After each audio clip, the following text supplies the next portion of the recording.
Hey, listeners. Hey, listeners. Hi, everyone. Welcome to A Queendom State of Mind. And we have a wonderful guest with us tonight. Yes. I'm like, where am I looking, Adrian? Over here? Over here Yeah. and over here. Okay. All right. You know, we got cameras. Oh, I need to get it right. But welcome to A Queendom State of Mind. And we have a wonderful guest today. Yes. One of my oldest girlfriends. We have been friends since about 6th grade, and we are still hanging. Still hanging. And I want to introduce to everyone Cynthia Lubin.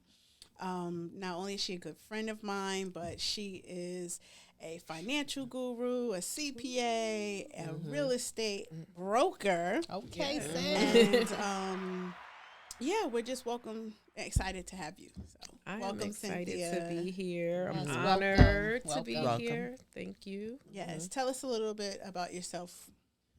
All right. This question is always so hard, but personally, I'm going to start off personally because I talk about Yeah. work a lot. But personally, I am a dog mom. Okay. Dog mom. Yes. What's the dog name? His name is Leo. Leo Leo, okay. Lubin. He's a Hey, Leo cancer. Lubin, okay. Full name. Now he got a full name. Okay, yes. Leo Lubin. Well, Leo, if you listening, it's like, Yes, he is. Shout out to He's Leo. waiting for me to come back. I'm a daughter, a sister, a friend to Brooklyn and my other girlfriends. I am a servant. I love to help people. Professionally, I'm a homeowner. I think that's Professionally, as Brooke mentioned, I am a CPA. I'm a licensed CPA. I did not do taxes though. I think when everybody thinks about CPAs, That's what they think about it first. Yes, okay. No, I was on the audit side. Okay. Which is like, where you prepare the financial statements. They talk about accounting being a language. That's where you're like reading the numbers and telling the companies or the individuals how they perform the year. If there's going to be any issues, if there's any fraud, it is very fascinating to me, and I learned a lot. And I appreciated that experience, but my passion is real estate. Prior to becoming an accountant, I used to do mortgages. That was my first job out of college. Did mortgages, and that's where I was exposed to home ownership. And I was seeing like how people were just building wealth through real estate, paying off student loans, paying, for trips, doing renovations to their homes. And I was like, there's really something to this, but we're not taught about it. Right. Like, I just only thought about renting up until that time. And it's just been a mission of mine ever since to, like, spread the word about how important, like, that asset is. And, equity, that's something that's important to me because I think we always talk about debt, and we don't really know how to utilize it. It should be a tool for people to build wealth, but, we have been taught to utilize it against ourselves. So I'm very passionate about building wealth and how everything comes together, everything that I learned from accounting, and I'm doing mortgages. So I did mortgages. Market crashed. I went back to school for my MBA, and then I worked Big Four accounting. I work for a firm called Deloitte & Touche, which is a big. They're big. Yeah, I used to audit Verizon. They were one of my clients. But I learned a lot. I learned about business and everything. But that lifestyle was not what I was looking for. I didn't feel like I was being rewarded the way I was when I was doing mortgages and helping people, get themselves out of debt and, utilize their homes as, like I said, the assets that they are and should be. So after a few years of doing accounting, I went back into real estate. And I've been doing that ever since. I just recently got licensed in New York. Like Brooke said, I also got my broker's license. I was thinking about doing mortgages again. Like, I'm just pro home ownership. I think it's something, like I said, we don't know enough about, and that's a detriment to us. as a people. So just want to spread the word and do as much as I can to help us, make some strides financially, because I want to chill. That's what I always tell people. Right. I'm tired of working, and for us to do that, we have to. That means child. Yes, I'm like, I need to chill. When we gonna start working? And to me, part we of be that, working real hard. We got mad hustles, and our hustles had kids. That's right. Okay, jobs, and it's Mom. just it's a whole lot. it's a lot. It's a lot.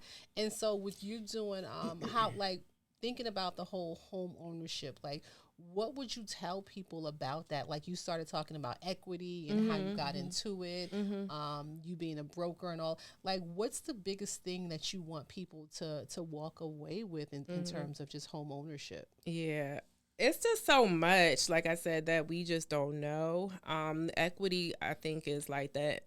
And I'll say, like, and it might sound crazy. I always think I'm going to sound like a conspiracy theorist or something like kook.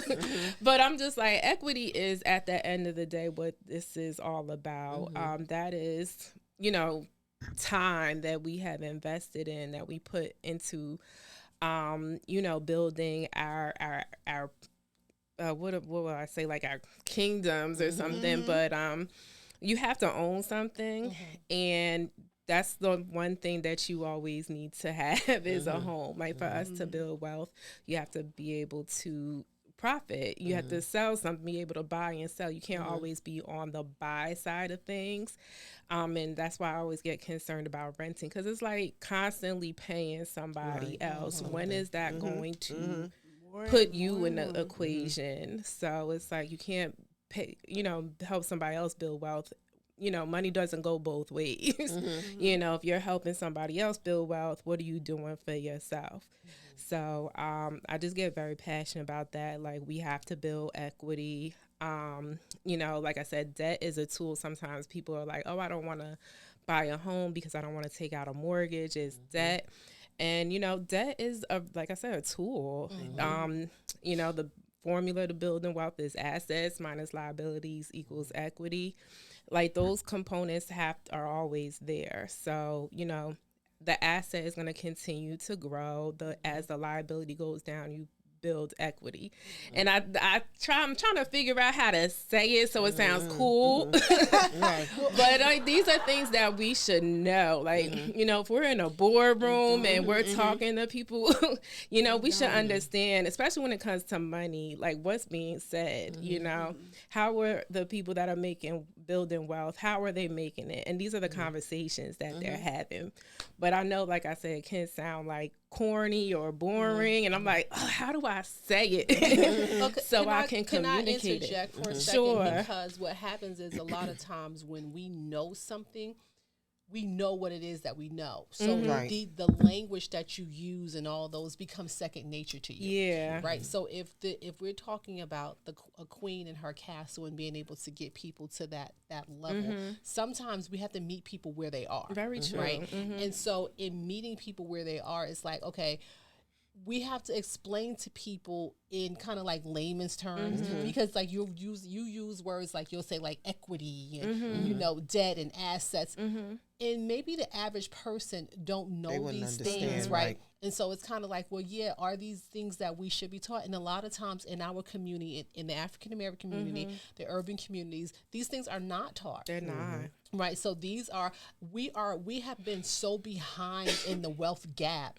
that we're in the process now of just like, and that's why we got hustles for the hustles. Right. You understand what I'm saying? We got, we working, like overtime. So what you're doing is trying to be able to educate people on that process. So in educating people in that process, let's break it down. Right. Yeah. So you mentioned renting, right? So people that are renting, you're just paying your landlord. You have no investment in that. You have no equity in that. So explain to people what that process looks like and what happens when you buy a home, because that's ultimately how you build equity. So the money that you're paying into your mortgage, that's how you build the equity. But what you're paying to your landlord, it's not. It's not. So It's can you not. break that down? Oh, I will try my best. I will try my best. And you maybe you could, like, if you hear anything. I used to do mortgages too. So and I used to good. sell real estate too. So I understand the concept, and I'm a homeowner. But I also know that that's not everyday language for other people. So it's kind of like, if I'm renting, I want people to be able to listen to this episode, and I want people to say, you know what? I think I want to buy a home. Not only do I think I want to buy a home, I think I want to call Cent for homes. For sure. You understand what I'm saying? Right, okay. Yes. Yeah. So I think, like, and again, I err on caution of sounding like the big nerd in the room. But I'm Talk just your like, talk. yes, Okay. I'm like, I think one thing that equity boils down to is time. I feel like it's like a timesheet kind of thing. That's like your time balance.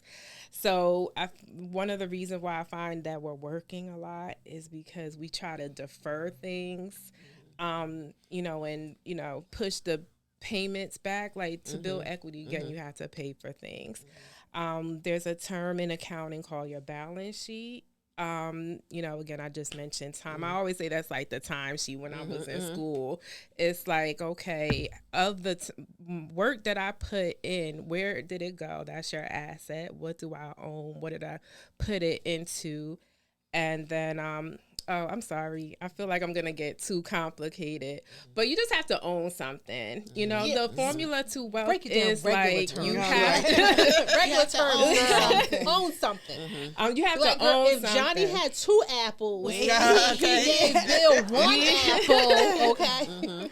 Yeah, you have to own, like, I was going to say there's a term called your balance sheet. Like, we get our bank statements every month. Like, that's telling you what you own and how much it's worth, which ultimately comes down to your net worth, you know, and that's something that I don't think we talk a lot about, because, you know, where we are right now, we don't know, like, how much, you know, we owe to different people, how much, like, of assets that we have. So a lot of us are living in debt already. So to, again, build wealth, you have to own something. You have to have something on your balance sheet. So, you know, again, when the time comes for you to be able to make a big purchase or a big investment, like, you have something to borrow against versus, you know, just having to work for it.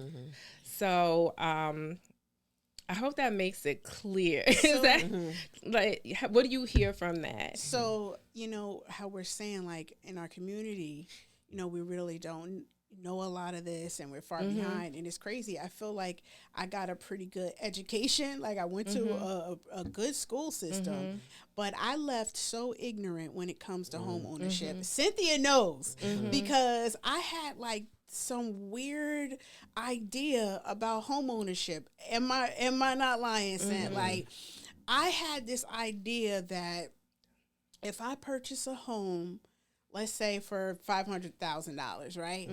And when I'm ready to leave or move out, I would owe more money than what the house was worth. Wow.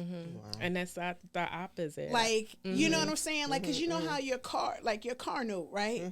When you purchase that car for $20,000, when you leave, that car is now worth $15,000. Right, And if something happens, they're like, your car is still worth, you know, you owe us this, but your car is still worth that. So I had this idea that, like, I would somehow be in debt owning a home. And Cynthia was like, no, boo, that's not how it works.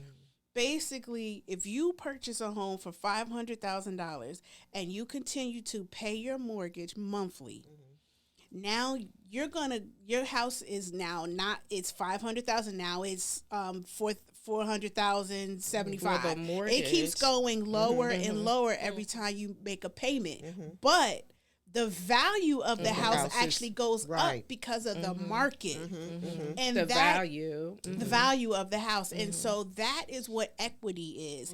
It's saying, okay, I purchased this home for, you know, this amount of money, but now this home is worth $200,000 more than what I paid for. And that is that whole, like, building wealth. And I had no idea that homes was to build wealth. I learned this from Cynthia. I'm telling y'all. But it's a mindset. I had no idea. Yeah, I was so ignorant. And that's how you build like the asset appreciation. There's so many ways to build wealth, but I feel like as a people, we're always, like you said, just hustling. And I'm like, we're one person, you know, and there's so many things going on. Like, when do you get a time to relax? And I feel like that's because we're always like working because we have to, because we don't have anything in the background that is like growing on its own. So as prices are going up, that's kind of like a lever making us work more and more, because there's nothing like absorbing you know, the value and increasing in the background. So when we look at our balance sheets, like there's nothing on it. So it's like playing a game on a game board, like day by day you're starting over versus like having the same piece, like, you know, that you had, you know, at the beginning of the game, and bringing it forward with you. Like every day you're just like starting over. And I'm like, you can't live like that. Like that's why people are angry. That's why people are tired. Like as you get older, your ability to work, you know, decreases. So, you know, and as we see, rents are increasing. Right. So, rents are definitely increasing. Like, April, what's your thoughts on home ownership? Like, when you think about it? I was just thinking about the market today, what it's like post pandemic, because I think that we've gone through that year and plus of the pandemic, and I know that nothing was really moving real estate wise. What's your... You say nothing was moving? During that period of time when we were in the pandemic, during that period of time. In the beginning, things weren't moving, but I think we were considered some like a financial institution or something finance, which made us like required business, or I forgot what the term was, but we were able to operate as agents even when everything was shut down because the market needed to continue.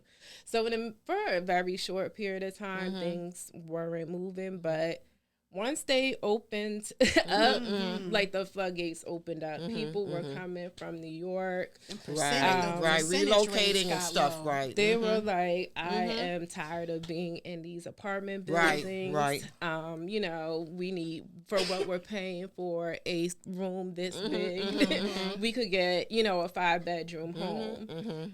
Unfortunately, the drawback, I guess you will say, is like we don't have enough homes. You know, the reason why home value goes up is because it's a limited resource. The homes that we're selling can be like 100-something years old and go for like $1 million. It's because we don't have enough inventory. Supply and demand. And we're very desirable. We're the financial. We're very near New York. Transportation. And that's the problem. You know what? That's the problem with our market over here. So for people who were born and raised in Jersey, New York actually is what's driving up our prices over here. To whereas though an apartment for rent that used to be $1,500 is now like $2,200-$2,300 and more. Like up to $3,000 for like a 1-bedroom apartment. It's ridiculous. Like that's just preposterous. And that's why you should own. Because the price won't go up. But think on the flip side of it, the prices are increasing of the apartments, right? Which also means that the home values are increasing. They are also. So whereas though, like you said, like a house that would normally have been maybe like $200,000 and $300,000 is now $500,000 or more. Right. So everything is increasing. Like try to find a house that you don't have to practically damn near rebuild for $100 and something $1,000. That's it. And I think you could find one on 18th Ave and 21st for $100. I was just talking to someone and they said like their father sold a home on, I want to say it was like either Avon or 18 for almost $1 million. Yeah, this is a multi-family. That's just preposterous, but that speaks to equity. That is the point. I think about, like, I've been in my home for about over 20 years. when I first bought my house, we bought our house for $123,000. Wow. And that was probably a lot, like 20 years ago. Girl, that was a whole lot to me. Okay. That was a whole bunch. Okay. Right. But when you look at the value of the house now, the equity, like the money that we could pull out of the home, because the house nearly literally like tripled in value. I would venture to say it's more. Probably. From 20 years ago. You understand what I'm saying? So when you do the numbers, and the only difference is now is I also think about the prices are increased, but also the interest rates. Right. Yeah. Have increased also. Yeah. So that's a flip side of it too. As soon as I want to go buy a house, now it's 6%. Yeah. But what's I those always say, pandemic, like, we're not exempt from interest. Interest is so many other places. Like, mortgage interest is deductible. Again, we're talking about wealth building. Like, to be able to deduct that, that's more money back for you. That's true. Interest on credit cards, you know how much people are paying, and they don't Crazy. get us with the mortgage payment interest. We get got in increments, like those small credit card payments, like your car note. How much of that is actually going towards paying off the car, at the actual car. loan? Yes. So when you do go to make a payment on a mortgage or buy a house, you don't have enough, you know, your debt to income ratios, which is like how much are you putting out versus how much is coming in. It's like it's all absorbed by, you know, monthly payments that you're making towards someone else. So when it's time for you to do something for yourself, they're like, you can only qualify for 100,000, 200,000, but because that's what I was talking about before. You're making so many payments, it's absorbing like everything that you're bringing in. You can't save like that. I have to say this. I'm not a homeowner, but I'm a car owner. I just paid my car note off, y'all. Congratulations. Hallelujah. I know that feeling, yes. I just got brand new tires yesterday. Okay. I got a wheel alignment, a balancing, the tires, and a new battery. I'm treating my girl good. Right. She got to run. And you have to I'm going to ride that thing to the end, right? They're going to be like, what year is your car? Okay. And I'm like, don't worry about all that. I'm a car owner. That's very good. But the home ownership thing, like, there's nothing that we could have that's going to grow. I'm about to say, ain't nobody about to buy that car. The car not going to grow. But that's my car going to be worth 3 times more in 20 years. They're going to be like, it's an antique. 3 times and that's why, because like every year there's a new car model coming out. They don't need the old model. That's how but they like got I me said, with this we're car. selling homes too shiny. 200-300. I sold a home or showed a home that was built in 1700s. Wow. It was like they must have been like really, really short at that time because the ceiling, we over the years got taller. Not but really. it was Now we got taller. Okay. The people were. I was like, oh my God, how did people walk? Like it was the ceiling was like right above my head.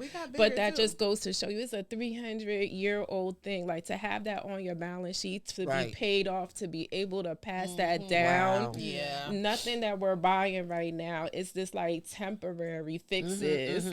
You need the house. You could do everything you know you want once you have your house secure. Because one thing I think that gets us is like, I work in a shelter. I see it all the time. Like landlord, and I'm as a realtor, I see it all. Landlords are very picky, and you know they see the market how it is. They'll sell their house in a moment. Like you can't have stability if your landlord.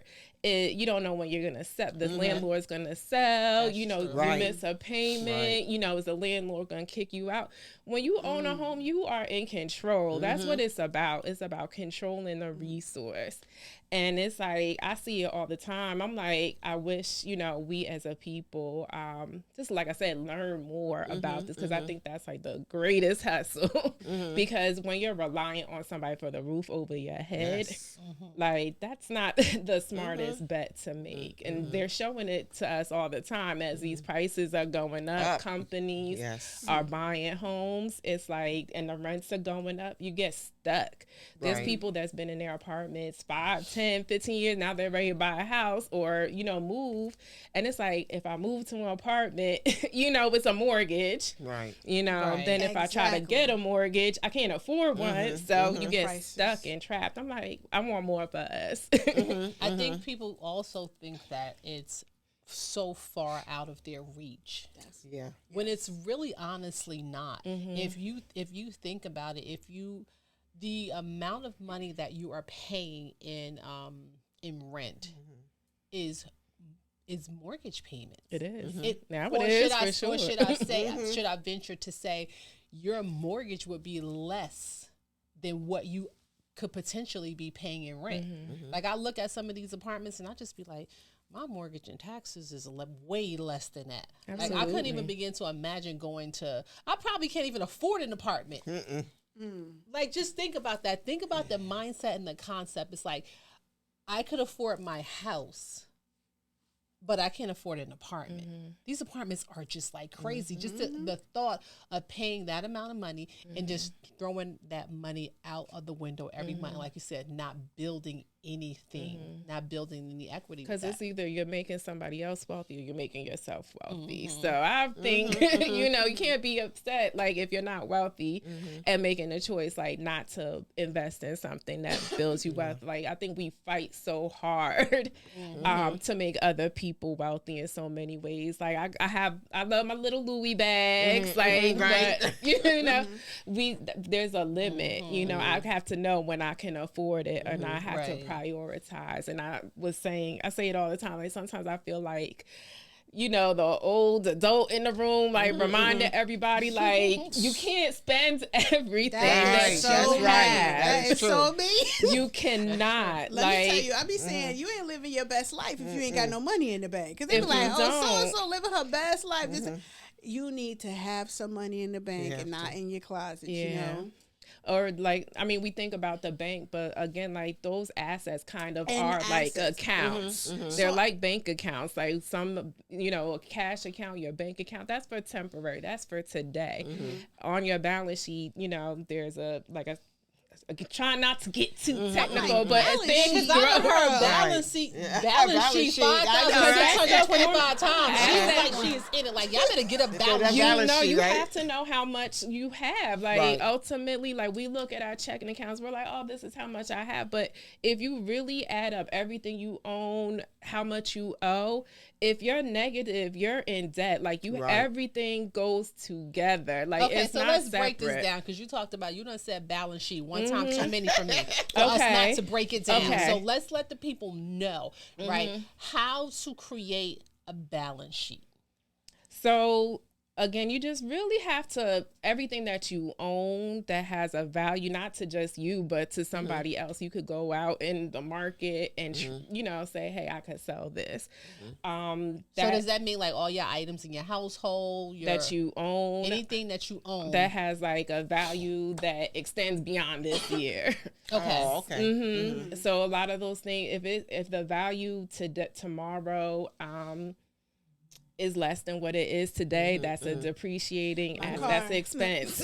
Right. But you don't got no payment, girl. No okay. I consider the car itself. I do consider, a car kind of an asset. Because she could sell it if you want to. You could. The loan is the liability. Right. The loan is the liability. I'm not coming to get you. You should hold on. Are you kidding me? Wow. Yeah, for sure. I consider the car itself an asset. Again, like I said, the loan on it is a liability. But that difference, again, is how much you can get from somebody else. So, again, if you... what you own. That's your equity, and you could, cash that in ultimately. But yeah, anything that you own that has a value that you could sell. But again, you don't want to keep buying something over and over again. Like, I think I call rent like a subscription. You don't want to subscribe to your home. You want like deep. Wow, that's a good one. Okay, yes.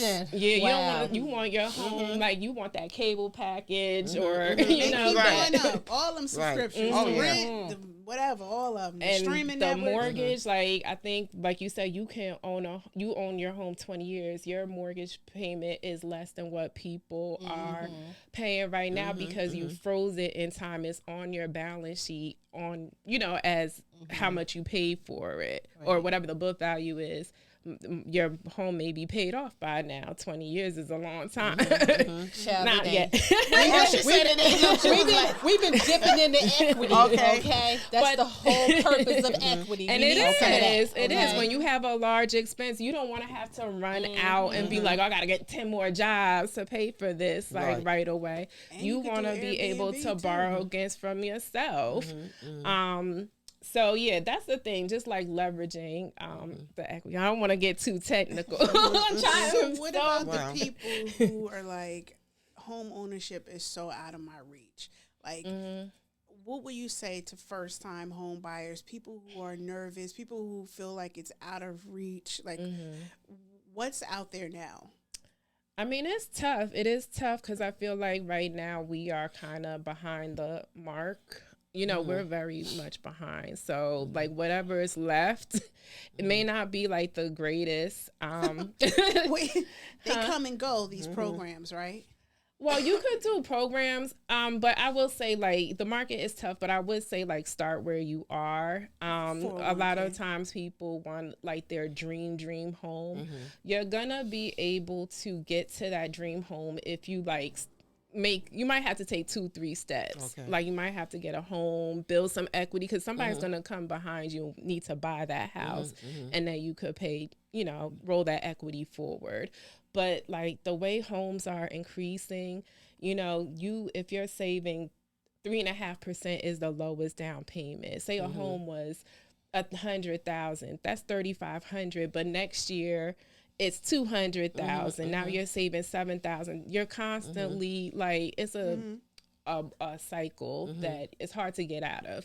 But if you were to buy the home, start where you are, and again, now the home values, like you said, have increased double. Now it's $200,000. You now you have $100,000 in equity that you didn't have before.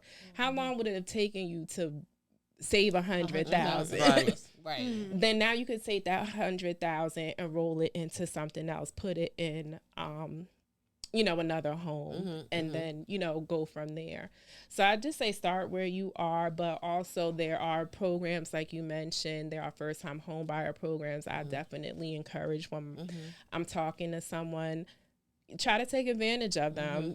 Understand the terms. Sometimes they make sense, sometimes they don't. Sometimes they're like liens against the house. So you just want to know what you're some of the amount to like $20,000. Every once in a while you'll see like programs put out that I've had, I think the most I've had a client maybe like $35,000 down payment money. But sometimes that was given to them from the program. Yeah, because there are different programs where if you're like within a certain income amount bracket, or else if you're purchasing a home in a certain area that banks are trying to, I guess those more up and coming areas, they need more homeowners.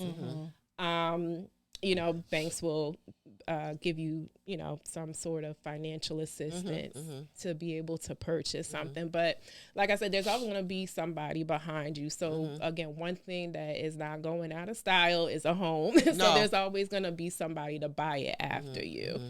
And again, I'm very much so for, and starting where you are, looking into programs. And I know sometimes people have conflict within family, but I always say like partner up, especially where prices are now. Like if you are very much adamant about having a particular home, and you may not be able to do it on your own, I advocate for pooling your resources. It doesn't have to be forever. A home and Airbnb, if you can do a basement type of Airbnb. But you have to get into the house first, you know, to be Once able to do it. it.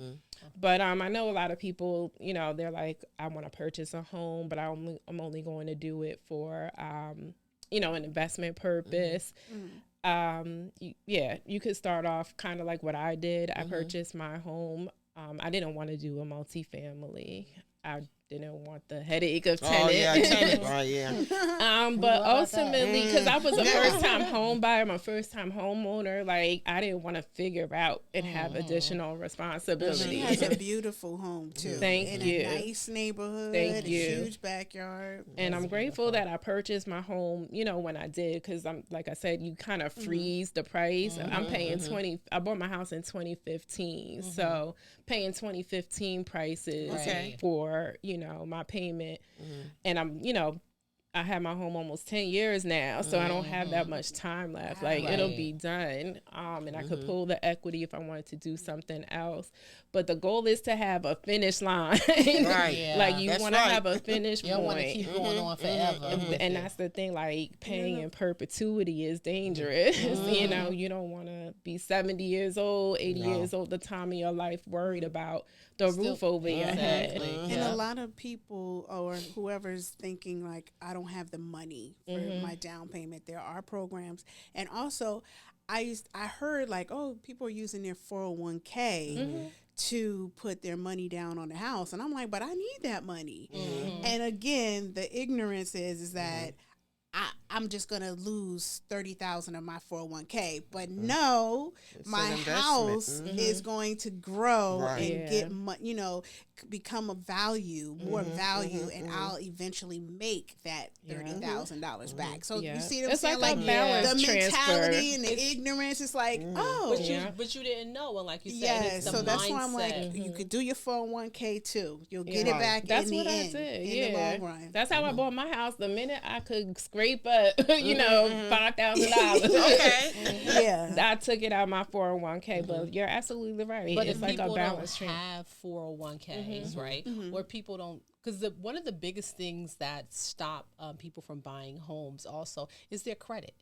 Because that's another episode. We didn't even hit on that. That's another episode, right? Yeah, because people have to pay attention to their credit. You know, it's like, no, you can't. If your credit score is like 500, like where you going? And you know, have on time payments, and I swear every time Victoria's Secret credit card. No, exactly. you don't. So you know what? And then the credit scores are increasing. I was talking to somebody the other day. I was like, wait, I remember it used to be 850. When did we get to 900? Wait, there's a 900? Yes, there's a 9. I was like, every time I get closer to them, I feel like they just moving the goalposts. Right back. You know what I'm saying? So like I saw something on one of my Citibank cards. You know how like you could like look, it shows you your credit scores, and I was like, I thought I was at 8 something. I was like, well, why is that needle over there to 9? I was like, am I ever going to reach that? Mine. Yeah, so it make me look at mine. Yeah, no, look at it. They moving a number, but that's how they trap us, and that means higher fees, higher payments. You know, again, that's how we get trapped. Credit is important. It is. Yeah, there's definitely a difference between good credit and bad credit, and those credit cards, they're scary. You do not need them credit cards, okay? No. Like, let it go. Like, they tried to get me to get one last night to do the tires and stuff. I was like, no. I have a card. Right. Yeah, like, what do I need a Mavis tire credit card for? You don't need none to buy more tires. You don't need no Mavis. Let me go get some tires. Right. Yeah, you don't need that. You don't need no Mavis. You'll see me you don't in need no 60,000 miles. You don't need none of them. Remember when we was younger, you couldn't tell us now, I just got me a Macy's card. Oh, that's right. Like, you know, I remember when I got my Macy's card. Handing them out. Yes. Like, no, y'all. Like, them out. Like, so getting your credit together is the first step, honestly, in home ownership. It's like, so you're getting your credit together, but then you also need to be able to be saving money so that way you can be able to have that down payment. Keep your eye open for resources that'll be able to help you get some money for the down payment. If you have 401ks, being able to tap into your 401k. Like, there's a lot of things that people there's a lot of things that people can do. And the first thing is honestly stop thinking that it's so far out of your reach, because it's really not. You know how many times I thought that I couldn't have something or do something, when I start really, really looking into it, I was like, oh, that wasn't what I thought it was. No, I say it all the time. I'm like, home ownership is not as difficult as we try to make it out to be. We live, if we're not in a home, you're in an apartment. Like, does the roof cave in all the time? Like, it's not going to be very much different. Right. Not sure what caving in. I'm like, everybody's like, the sky is falling. Like, once I buy the house, everything's going to fall apart. And I'm like, it doesn't happen like that. And even if it does, we will figure it out. You can always call me. I know contractors. You have homeowners insurance. Like, there are so many things to protect you from, it becoming a financial burden. But part of that is also having like someone that's not going to, force you to buy a home that's not right for you. Like, when I'm working with my clients and purchasing a home, we look at the inspection reports and, try to do our due diligence. We're not opening up walls. I'm not a contractor. I can't predict the future. Something may happen, but I do try to work with my clients and guide them through the inspection report to kind of mitigate any potential issues that they may have later on. And fortunately, I've been blessed. Like, all my clients have been very successful. I work with predominantly women. Okay. And most of my clients are women. Okay. Adrian has been given. Oh, I didn't see it. Oh, wow. Like, that's her third time. Wow. Because we was talking, right? But she over there. She almost fell out her chair. Well, this was a good topic. It was. Oh, wow. Like, I feel like this is one of those conversations where we really could kind of go on and on about, because it's so many layers to it. It's a lot. It's a lot. So if you had to leave us with something, for people that are listening, like, what would you leave them with? I would leave them with, like, just try, have the conversation. If you're looking to build wealth, again, you have to do things that build wealth. And the system is really hard to trick the system. The system is very smart. They know, like, renting is giving your wealth away. No matter how low the payment over time, you're not going to win over someone that owns the property. So I would say have the conversation, talk to a professional. Everybody's situation is different. You can't go by what your mother, your auntie, your cousin, uncle. Have the conversation. There are people like myself who really care and really genuinely will say, like, what's right or wrong, or, give you advice. But I would say look into it. Don't think it's difficult. I tell people all the time, if I can own a home, anybody could own a home. I have all the risk factors. I'm single, I'm an entrepreneur, but I'm doing it, and it's very much possible. It's not as scary as it seems if you have the right team. So I'll just say look into it. She was like, I'm single, I'm an entrepreneur. All I heard was, I'm single, I'm black, I'm a woman. All that. No, but everybody tells me all the time, like, oh, I'm single. Right. Do you see a man? Right. Like, it's no man. But you were saying, I think when you was talking to on your agent to agent, like, single women, they owning homes more than single men, like outpacing them at least by, like, what, 12% was it? It was like 12.7, 13%. Girl, I was Yeah. Okay. But I believe it. Like, I see it all the time, and unfortunately the numbers are where they are. I think that's also an issue. To our wealth issues, like, we don't have, households, but a lot of women are just not waiting, and they have children and, things that they're trying to do. So I'm all for it. I'm like, I'm here for you, sis.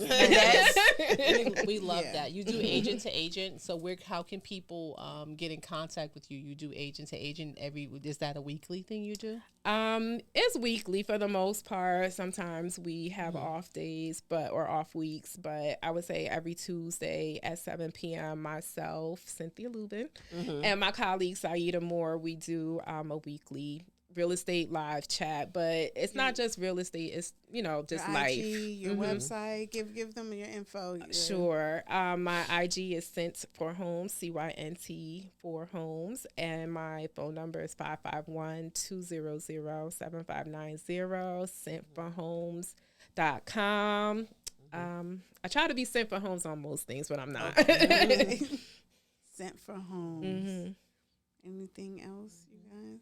No, this was great. Wow. Very informative. Okay, Yes, sorry. I'm like, how thank do you so much, Cynthia. This was a good conversation, and hopefully, the listeners feel hope. Yes. For home ownership, Yes. and we really want to have our castles and right. own our homes, so we can have that wealth and equity and something to leave to our children and our families. Because that's a whole nother story. But thank you so much for joining us. And you guys got her IG and her information. And we just want to say thank you. Thank you Yes, guys. thank you, This was Cynthia. great. This was really great. This is a great experience, and wish you guys the best. Thank you. you. Thank you for joining us.